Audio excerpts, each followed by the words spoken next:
This is a true story. Dramatizations are derived from eyewitness testimony and second-hand accounts. Armed terrorists seize a passenger jet. On board, 80 Israelis and 100... They had their fingers itching on the trigger and they wanted to kill us. Israel gambles all on a desperate rescue mission. Very exciting moment. No, now it's really happening. If we shall fail, nobody will forgive us. Using eyewitness accounts and classified intelligence reports, this is the story of how a band of commandos took on a foreign army. Grenades, bombs, smells, shouting, shooting, hands.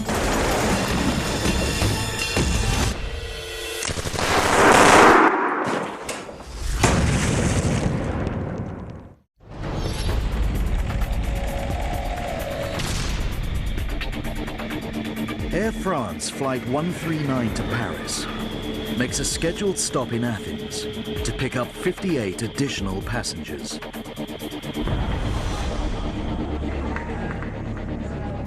Four of them travel on fake passports. They have no intention of going to Paris. They're working for the Popular Front for the Liberation of Palestine, a radical terror group. The PFLP is one of several anti-Israeli factions set up to regain land lost to the Jewish state during the Six-Day War of 1967. Their preferred tactic is hijacking passenger jets. Pro-Palestinian groups have seized more than 50 aircraft over the past decade. This time, they target Athens airport because staff members are on strike. They are counting on security being lax.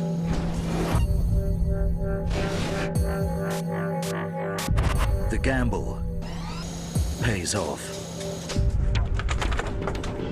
The terrorists board Flight 139, which departed from Tel Aviv in Israel earlier today.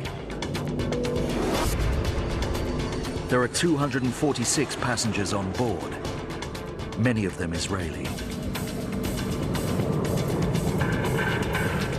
When the plane reaches cruising altitude, the seatbelt sign goes off.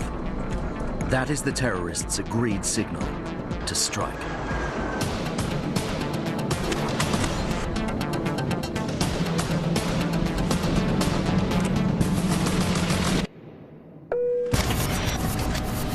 Passengers see three men and a woman jump to their feet. They brandish handguns and unpinned grenades. Do it now! Among the terrified passengers, Israeli diplomat Ilan Hartuv and his 74-year-old mother, Dora Bloch. They had their fingers itching on the trigger and they wanted to kill us. We were all sure of it. We knew these people wanted to kill. Sarah Davidson is traveling with her husband Uzi and her teenage sons Ron and Benny. I looked at my children's eyes at that moment. That's what I remember. They have both blue eyes. The blue eyes were looking up there, like if talking to God. Oh God, why it happened to us?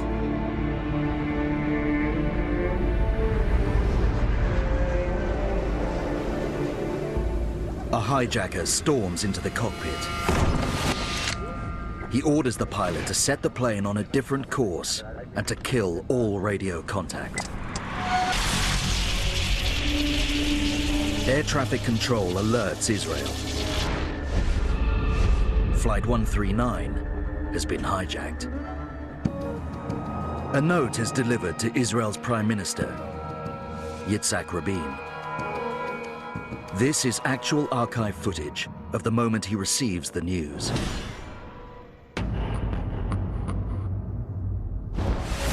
Rabin makes sure one man gets word straight away. Deep beneath the Ministry of Defense compound in Tel Aviv is the pit. It's bomb-proof, windowless, and the thumping heart of the Israeli military. Open every day, 24/7. Muki Betzer gets the news. He's acting head of the counter-terrorist squad. The feeling is one of anger and fury. The terrorists are negotiating off the backs of innocents. Betzer's unit has dealt with plane hijackings before. In 1972, 12 of its men dressed as ground crew and stormed a hijacked jet at Lod Airport in Tel Aviv. They killed 2 terrorists and freed all 100 passengers. Israel's major airport is placed on high alert. In previous incidents, Palestinian terrorists have forced hijacked planes to land in Israel. Betzer is confident that if the aircraft does come back, they have the know-how to launch an assault. All his radar operators can do is watch and wait. On board, the lead terrorist makes an announcement over the PA system. He explains that they are a unit from the PFLP. He speaks with a German accent. The woman is also German. She orders the passengers to surrender their passports and to prepare to be searched. She hurls anti-Semitic abuse. Smile off your face. Well, the way she looked at us, the way she talked to us, Passport. what her parent generation didn't do to Jews, she would do. Pass it over. Sarah Davidson's husband, Uzi, is a flight navigator with the Israeli Defense Force. His ID badge is a dead giveaway. He's got to get rid of it before he's searched. It has to be destroyed, so we chew it, both of us.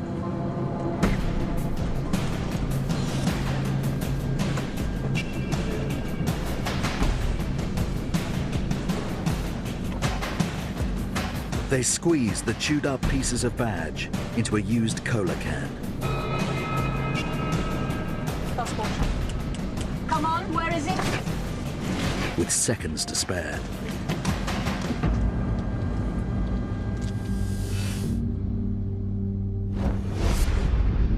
Betzer's radar operators report that Flight 139 is not flying to Israel. It's heading towards Libya in North Africa. In another country, the Israeli military has no jurisdiction.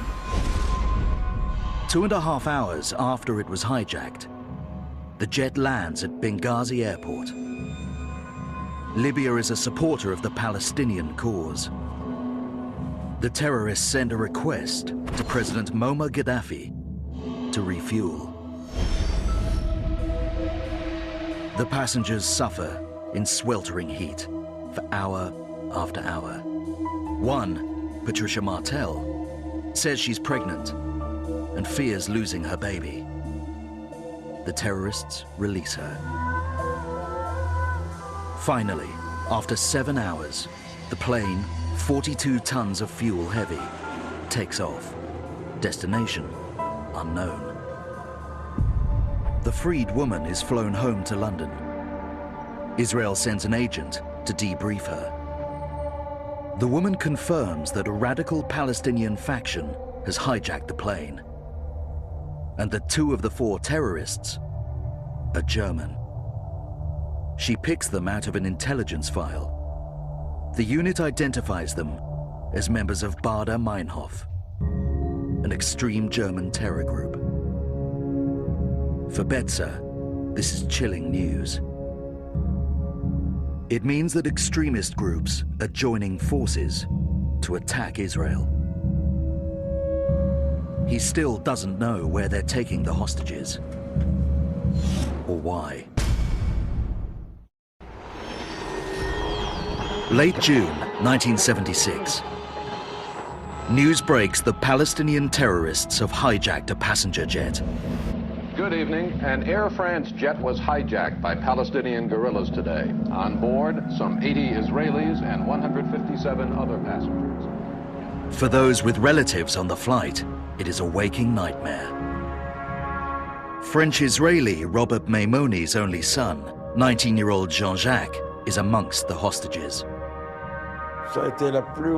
It was the worst hour of my life. I didn't know what to do. I asked myself, what could I do? But I couldn't get an answer. 3 hours after leaving Libya, almost 14 hours into the hijacking, the terrorists force the pilot to land. As day breaks, passengers see dozens of troops gather on the tarmac. At midday, a further 9 hours into the ordeal, they're herded to a disused terminal building. A soldier captures the drama on film as the hostages realize they're at Entebbe Airport in Uganda, a small state in East Africa. Entebbe has been chosen carefully by the terrorists. It's 2,000 miles from Tel Aviv, a distance which should keep it safe from Israeli commandos. Uganda is ruled by dictator Idi Amin. He's famed for being eccentric and unpredictable. Amin arrives at the airport with Ugandan media in tow. On seeing a potential savior, the hostages break into applause. Oh, we were so happy. We were sure that that's it. It's a finish of the whole story. Because Idi Amin, all of us knew, is a very, very great friend of Israel. What most hostages don't realize is that Amin has changed his allegiances. At one time, he enjoyed close ties with Israel. Then, in 1972, Israeli Premier Golda Meir refused to provide aircraft for Amin to attack neighboring Kenya. Amin responded by pledging his allegiance to the Palestinian cause. Israel is being challenged by terrorists and an entire army. Fortunately, it's an army that acting head of the counter-terrorist unit, Muki Betsa, knows well. In an extraordinary coincidence, Betsa helped train Ugandan soldiers. He knows their weaknesses. Their knowledge is very basic. They know how to load a gun, fight in an open field, and read a map. Then, an even bigger breakthrough. He finds out that an Israeli construction firm built the old terminal at Entebbe. The firm still holds the blueprints. Betsa devours every detail. Before sending a rescue mission, he must know the building inside out. The front of the building has 7 points of entry. Doors 3 and 4 lead directly into the main lounge, where the terrorists hold the hostages.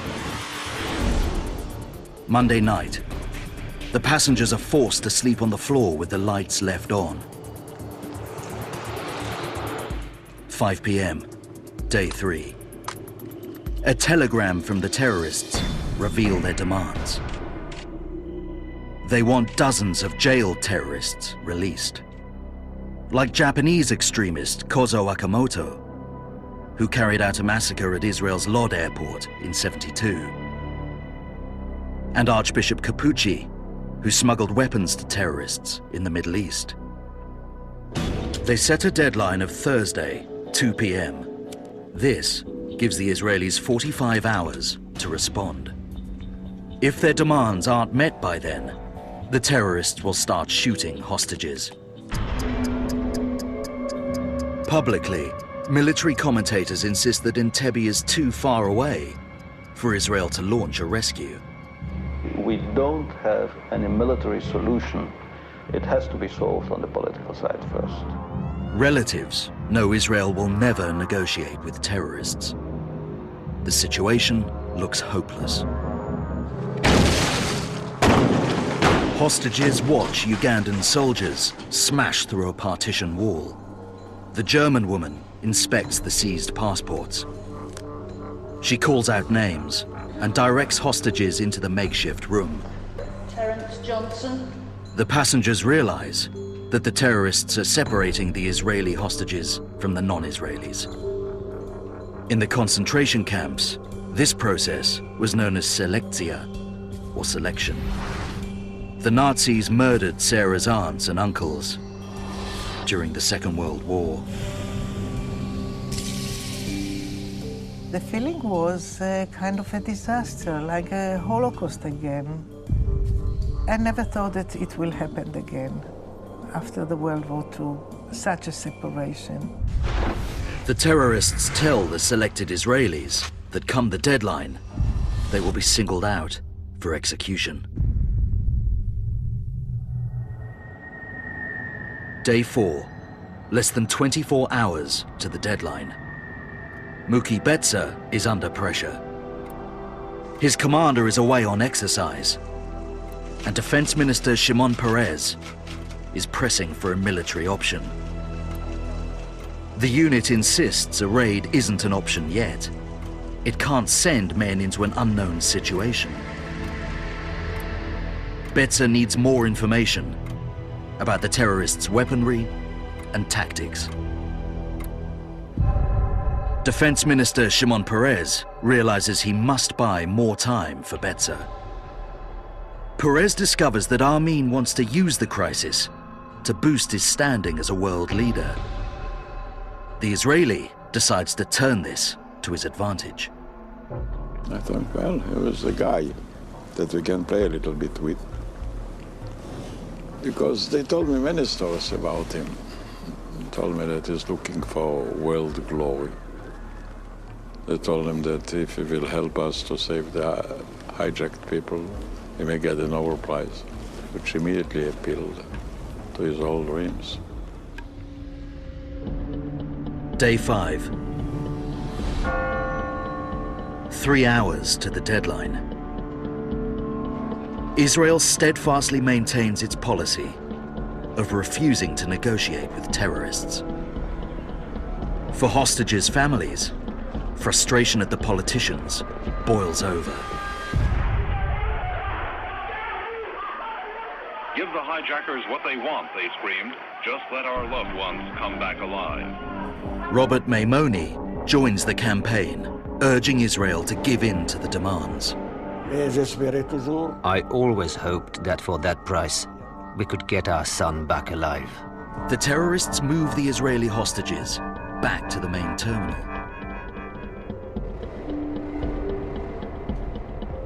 Sarah Davidson is forced to confront her worst fears. The worst thing is if they take my children from me. If they will take them, I don't know, I could kill them with my hands.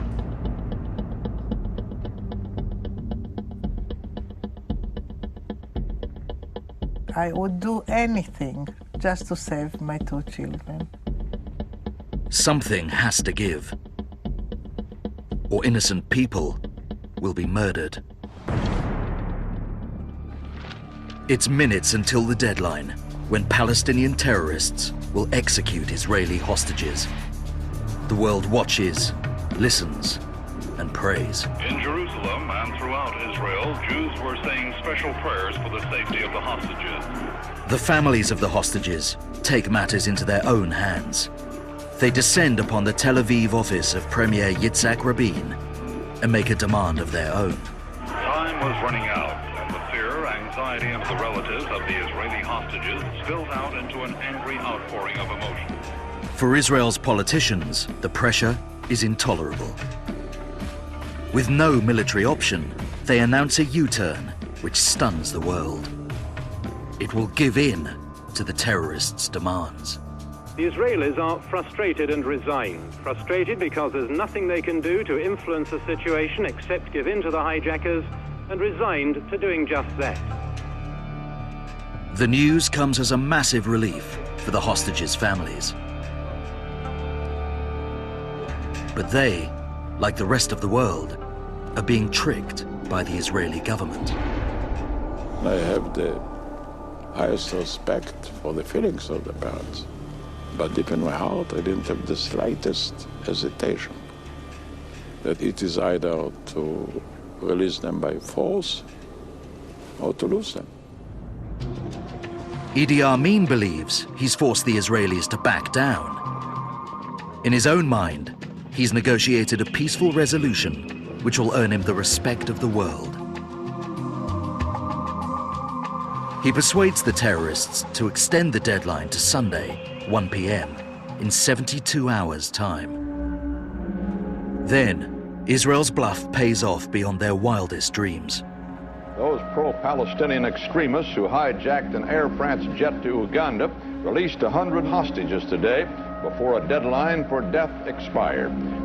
In a move that piles even more pressure on Israel, the terrorists release all of the non-Israeli hostages. But for Muki Betzer, it's a breakthrough. He knows the released hostages can provide the precise intelligence he needs. That moment I was very emotional. I said, wow, they've made a great mistake. The eyewitnesses rack their brains to summon every morsel of crucial intelligence. Betzer learns there are at least 6 terrorists. They work in shifts, with 2 off-duty in a first-class lounge at any one time. Each carries a machine gun. Some carry explosives. There is another crucial piece of information. Each night, at midnight, the hostages are ordered to lie down on straw mattresses, and by 1 a.m., most sleep. The pressure is on the counter-terrorist unit to come up with a rescue plan. Yoni Netanyahu returns from an exercise to take control. With Betzer and Air Force Squadron leader Josh Shani, they spend hours thrashing out the details of a rescue mission. It's called Operation Thunderbolt. It's one of the boldest, most audacious missions ever attempted. The plan has 3 critical stages. Each man plays a critical role.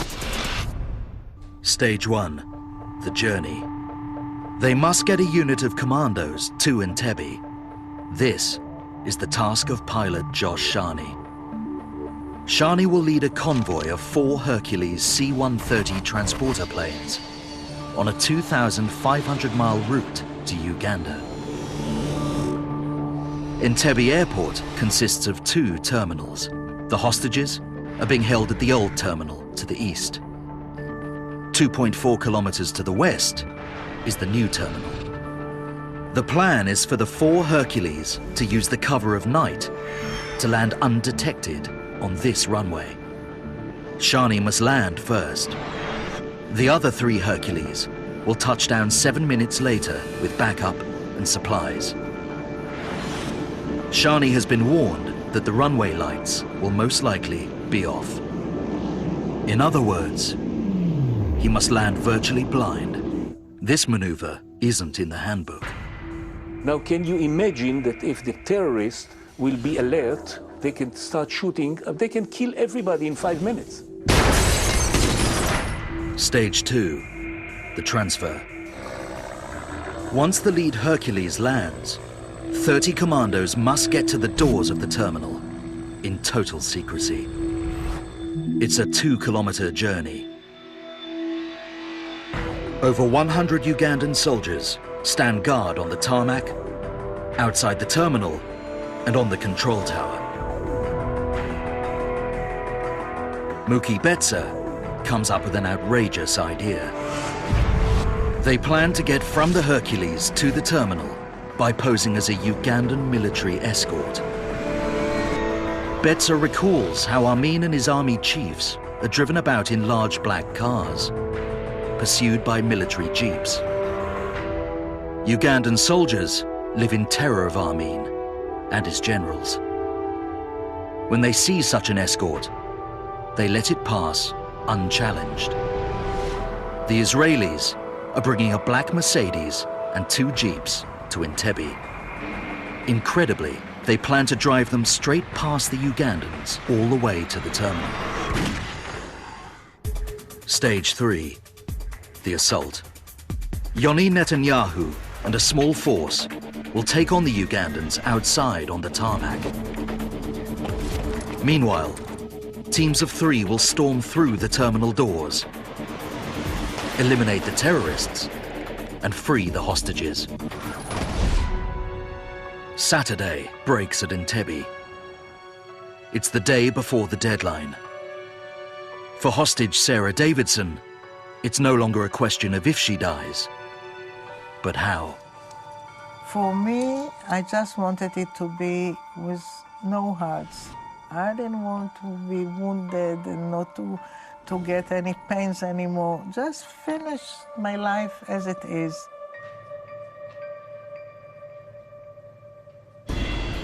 She doesn't know that a unit from the Israeli army is on its way. 23 hours to the deadline, an armada of 4 Hercules C-130 planes takes off from Israel. They are embarking on the 2,500-mile, 9.5-hour flight to Entebbe, Uganda. Operation Thunderbolt is underway. I knew personally that my head is at stake. If it will fail, everybody will agree that I'm responsible. But if the soldier is risking his life, how about the leader? He should also risk his career. So I felt myself like a soldier. The convoy must first make it all the way to Entebbe. It is a journey fraught with danger. The route down the Red Sea takes them within radar range of 3 countries who in 1976 are enemies of Israel: Egypt, Saudi Arabia, and the Sudan.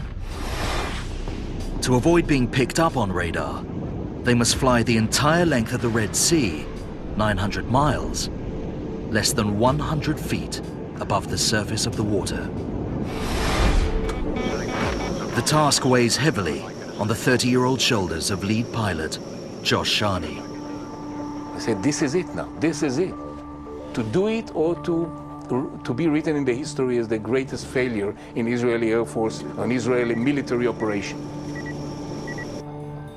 At Entebbe, an ambulance removes ailing 74-year-old Dora Block to a hospital in Kampala, 22 miles away. Her son Ilan is forced to remain behind. I said I would like to go with her. But then the German woman shouted, "No, most certainly not, you idiot, what you," and so on. But I was very much worried about my beloved mother. On the lead Hercules, Mookie Betzer has volunteered to take on the most dangerous role of the mission. Betzer will lead a team of 3 through door 3 into the main room where the hostages are held. To his men, Betzer exudes courage. In truth, he's tormented by a previous failure. 2 years earlier, Betzer played a part in a botched rescue mission in Ma'alot, northern Israel. When Palestinian gunmen took over a school, the Israelis launched an assault. The terrorists saw the Israelis coming and turned their weapons onto the hostages. 21 children were slaughtered. Betzer is desperate to make amends. Right on schedule, minutes before midnight, Shani prepares to touch down. He takes a deep breath. He must land 72 tons of hardware in the dark. As Shani makes his approach, he sees the runway. The lights are on. The chief of the Air Force, he asked me the question then, are you okay? Do you see the runway? Can you land? I took all the strings and took a deep breath so my voice will sound calm, not to put him under pressure. I said, yes, sir, everything is under control, don't worry. That was a great moment. Runway is there, I can do it. The lead Hercules touches down. If the Ugandan soldiers have seen it, the Israelis have lost the crucial element of surprise. It's 12:02 a.m. The Israelis know that by now, 2.4 kilometers away in the terminal, the hostages will be settling down to sleep. This is key to the plan. Only the terrorists remain upright, at optimum height for a headshot. There's been no reaction to the Hercules. Phase 2, getting the men to the terminal, is already underway. Then the Mercedes drove under my left wing. Very exciting moment, very exciting moment. No, now it's really happening. Deputy Commander Muki Betzer rides in the Mercedes with 8 other commandos. You could smell the rain. It's a very nice smell. And it was a smell that reminded me of my time in Uganda before. My senses were heightened. Adrenaline is flowing through your body. You feel sharp. The Israeli soldiers can see the terminal clearly. On the control tower, Ugandan soldiers are oblivious to the threat. Betzer keeps repeating one mantra. If they make it to the terminal in secret, they will win the day. Then, Giora Zuzman spots something. Suddenly we saw 2 Uganda soldiers, and one of them just shake with his gun and aim toward us. Betzer knows from his days in Uganda that this gesture is standard military practice. On seeing an escort, a soldier raises his gun and shouts, "Advance." Betzer tells his colleagues to ignore the Ugandan soldier and to focus on the terminal. I can see the route in front of me. I understand this is it, that we have already succeeded in our mission. In less than 30 seconds, we're already through the doors. But Yoni Netanyahu is unit commander. He overrules Betzer and orders Giora to help him eliminate the soldier. Okay, you have to kill them. They are trying to interrupt us. And let's do it, and let's continue what we have to do. Yoni and myself, we have pistols with silencer.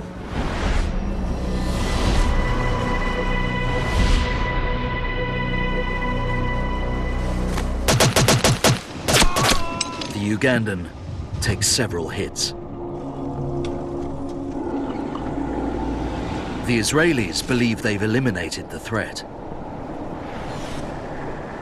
Then, an Israeli in the jeep spots the Ugandan getting to his feet. They fail to kill him. The Israeli aims his Kalashnikov. The machine gun doesn't come with a silencer. The sound reverberates throughout the airport. They've lost the element of surprise.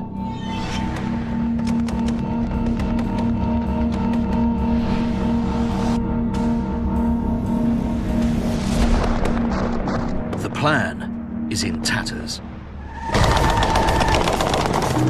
Ugandan soldiers spray machine guns at the vehicles, forcing them to stop 70 meters short of the terminal. Betzer fears hostages are being slaughtered inside. This is situation critical.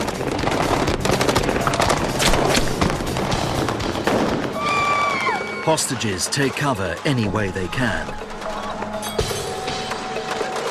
One of them, Ilan Hartuv, comes face to face with a terrorist gun.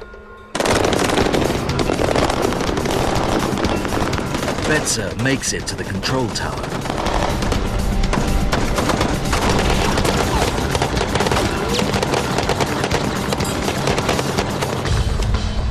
He sees that his assigned entrance is blocked up.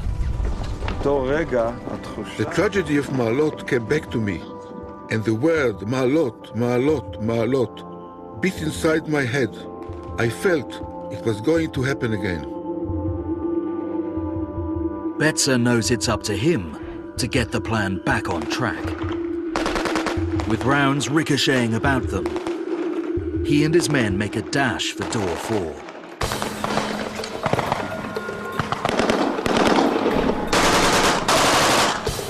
Inside, Ilan Hartuv stares down the barrel of a terrorist gun. I was sure he was going to shoot at us. He had his finger on the trigger. A bullet sends the hostages diving. It's come from Betzer's break-in team.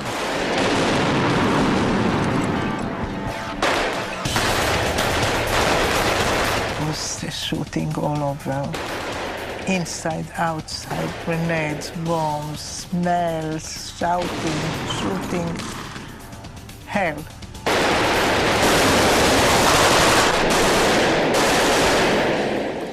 For a second, silence. He knows more terrorists lurk in this room.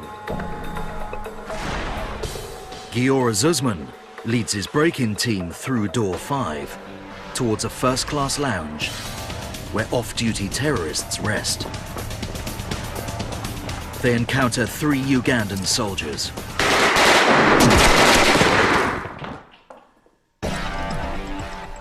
Then they come face to face with 2 unarmed men in civilian clothing. They must make a split-second decision. Are they terrorists or innocent hostages? And I told him, shoot at them. They are terrorists. He told me, no, they are hostages. I said, no, you are wrong. Shoot them. Zussman sees one of the men reach for his belt. He knows some of the terrorists carry explosives.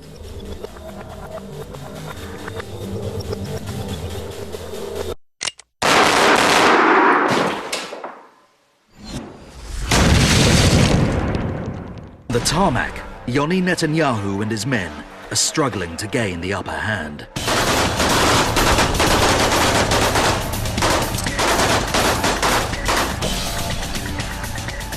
Back in the main terminal, Betzer and his break-in team seek out the remaining terrorists.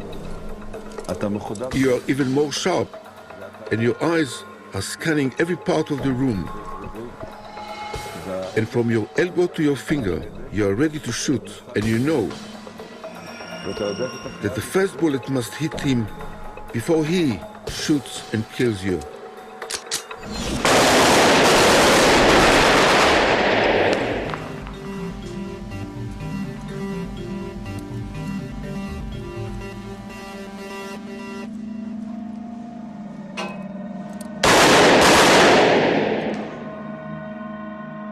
And then it was a moment of quiet.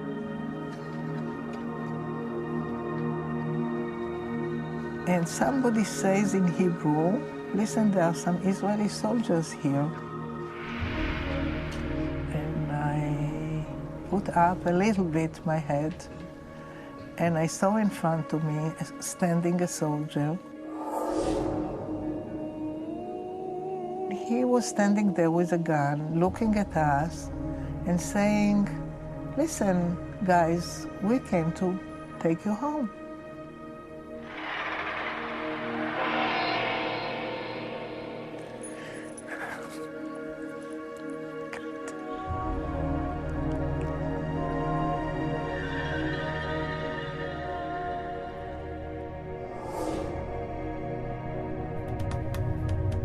The smoke clears in the corridor leading to the VIP room.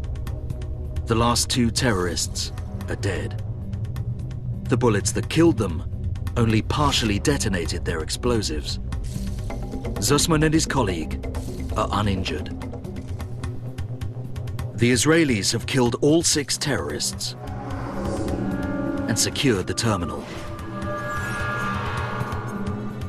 But their mission is far from complete. The Ugandans still control the apron.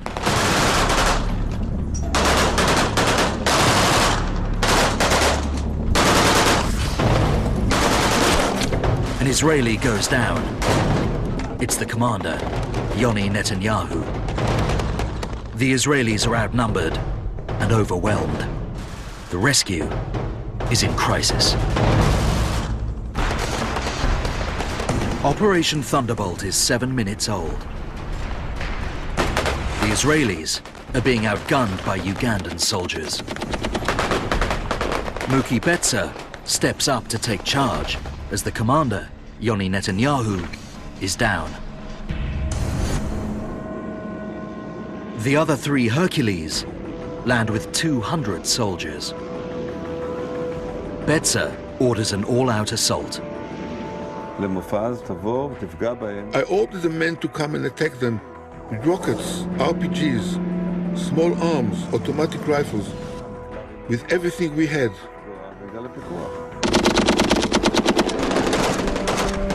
The Israelis crush the resistance.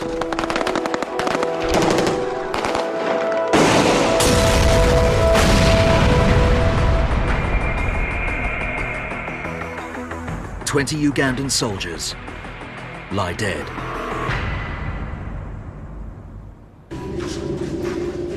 Inside the terminal, soldiers ready the hostages to leave. But one man faces a horrendous dilemma. Ilan Hartuv knows if he leaves, it'll mean abandoning his elderly mother, who's 22 miles away, in a hospital in Kampala. I knew I had to leave, that I would be killed. No use sacrificing myself.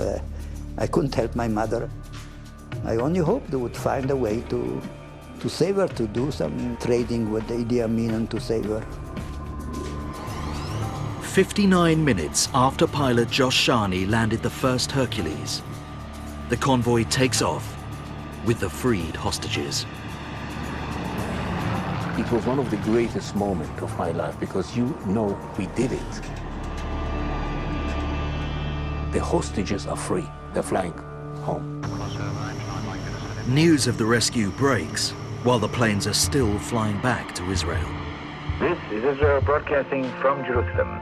Here is a special news broadcast.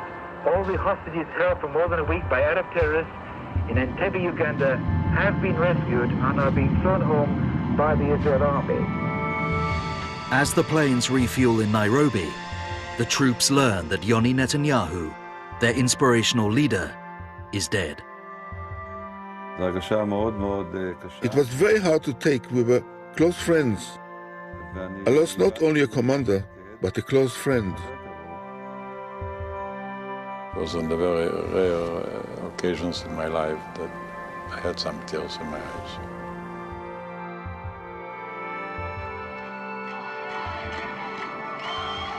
Cameras capture the euphoric scenes at Ben Gurion Airport, Tel Aviv.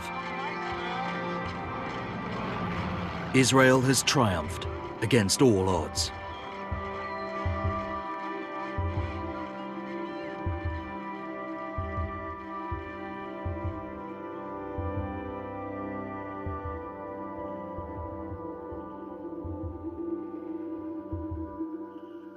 Robert Maimoni struggles to track down his only son, Jean-Jacques. An official directs him to an office. And when we got into the office, they told us simply that our son was dead.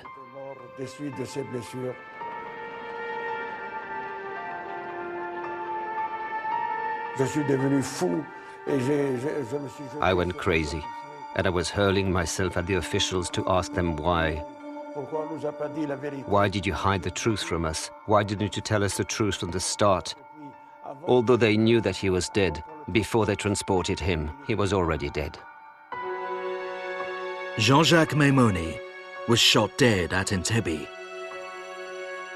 Betzer and his men mistook him for a terrorist.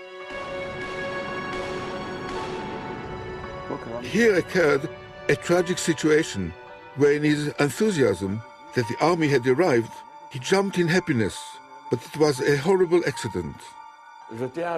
I must add that up until today, the pain that we have had, myself and my wife and my 5 daughters,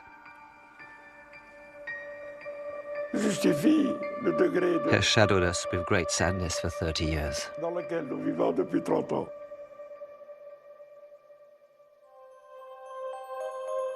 Dora Bloch, the 74-year-old removed to a hospital in Kampala when she fell ill, is never heard from again. Years later, members of her family traveled to Uganda to find out what happened.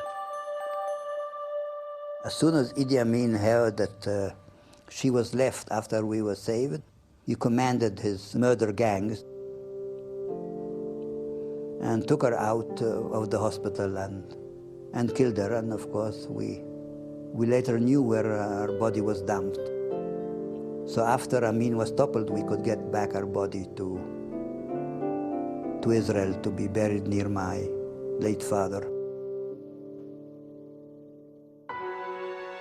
5 Israelis died, but 101 were rescued at Entebbe. It is celebrated as a defining moment in Israel's short history.